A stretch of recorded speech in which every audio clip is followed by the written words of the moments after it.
আসসালামু আলাইকুম, সবাই কেমন আছেন?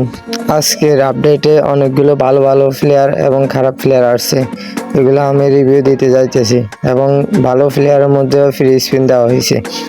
দেখা যাক ফ্রি স্পিনে পাই নাকি কয়েন দিয়ে স্পিন করতে হয়। আপনারা সবাই আমার সাথে থাকুন এবং উপভোগ করুন। এখন আমি স্পিন করতে যাইতেছি সোলেস। এই কার্ডটি অনেক ভালো, দেখা যাক পাই কিনা ফ্রি স্পিনে। আমি আজ পর্যন্ত ফ্রি ড্রতে একটা প্লেয়ারও পাই নাই ভালো, দেখা যাক এই প্লেয়ারটি পাই কিনা। এটা দেখা যাইতেছে ভালো ভালো ভালো অ্যানিমেশন দিতেছে, বাট পাই কিনা সন্দেহ। তারপর এমবাপ্পের কার্ডটি রিভিউ করব, ভালো নাকি খারাপ। আমার কাছে আগে থেকে একটা এমবাপ্পের কার্ড আছে, ওইটা অনেক ভালো। দেখা যাক এটা ভালো নাকি খারাপ। ভালো হইলে এমবাপ্পের কার্ডটিও বার করব। এখানে এই প্লেয়ারটি পাইতে হইলে মিনিমাম 50 স্পিন করতে হবে। 50 স্পিনের জন্য অনেকগুলো কয়েন লাগবে, সো এখানে স্পিন করার মতো ক্ষমতা আমার নাই। এমনিতে প্লেয়ারটি অনেক ভালো, খারাপ না।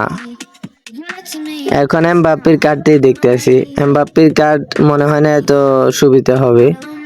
দেখি রেটিং ফেটিং, না এটা এত সুবিধার না। এটা থেকে ভালো কার্ড আমার কাছে আছে, আপনাদের যাদের কাছে নাই তারা বাইর করলে বাইর করতে পারেন।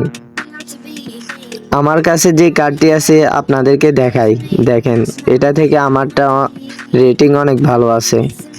আর এমনিতে কয়েন খরচ না করলে ভালো হয় এমবাপ্পে এটার জন্য। এমবাপ্পে কার্ডটাতে স্পিন না মেরে সোলেস কার্ডটাতে স্পিন মারলে আমার মনে হয় অনেক ভালো হয়। যদি 10 স্পিন বা 12 স্পিনে যদি পাই যান তাহলে অনেক ভালো হয়।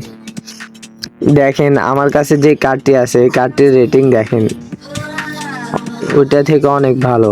সো আমি বলবো যদি আপনাদের কাছে না থাকে তাহলে স্পিন করতে পারেন। যদি আগে থেকে এমবাপ্পে থাকে তাহলে স্পিন করার দরকার নাই। সো সবাই ভালো থাকবেন, সুস্থ থাকবেন এবং চ্যানেলটিতে নতুন হলে সাবস্ক্রাইব করে অবশ্যই পাশে থাকবেন।